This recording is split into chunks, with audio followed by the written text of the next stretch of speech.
In this question, we have been told that a 0.25 kg baseball is traveling horizontally to the right with a velocity of 40 meter per second.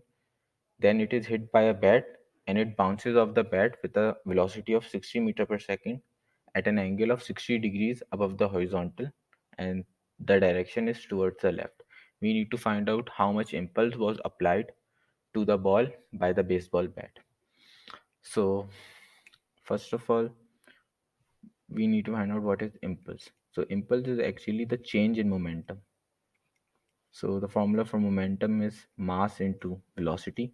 So, in this case, we know the mass is going to be constant. So, impulse is going to be m into delta v. Now, if we draw a diagram, so initially the ball is traveling horizontally to the right with a velocity of 40 meter per second. So, it is traveling horizontally with a velocity of